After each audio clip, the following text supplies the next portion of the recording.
When I posted a video about a couple that separated 3 months after their wedding simply because the man and woman didn't want to attend the same church together. The man felt she should come to his, she felt he should go to hers. Somebody called me, a man I respect so much. He said, so what happens if prior to the wedding they both agreed, but after the wedding ceremony one of them reneged on the promise or agreement they had? What happens? Valid question, right? Then secondly, somebody now asked me another question. Another guy, he was like, so in all of this chaos, what are their religious leaders saying? What are their pastors saying? I will not talk about the first one, but let me dwell on the second question, which brings me to today's topic. I have realized that over time, the most manipulated and gullible gender when it comes to things about religion and all that are women. Why do I say so? The vast majority of people who, my daddy, my pastor, is women. Many homes are shaking, many homes are breaking, not because of anything, nothing serious, but because there are women that when their husbands say jump, they don't jump. But let daddy say jump, they'll ask daddy, how high?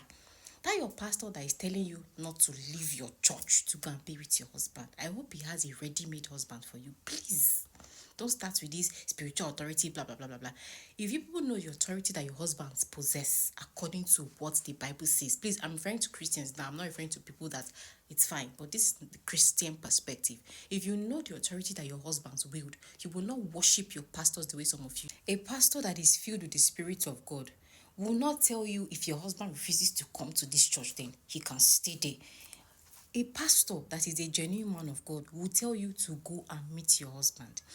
The senior man I was talking to yesterday that asked me the question about what if one person doesn't fulfill the end of the promise, he said something. He said when she was going to another church, the pastor called and said, where is your husband?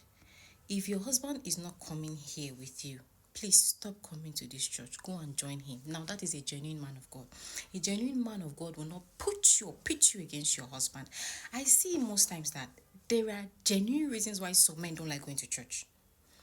A man can decide to say, okay, you know what, this is my wife's busybody that she's doing in church, wanting to appear good and all in the eyes of the pastor. You know what, this church I'm not even going. That is when you now hear some women, daddy, my husband has become the weapon fashioned against his marriage. Satan wants to use him. Oh, daddy. And then you and your daddy will now sit down to dissect your husband. And then daddy will now say, don't let him draw you away from the faith. Daughter of Zion, I knew you before that man.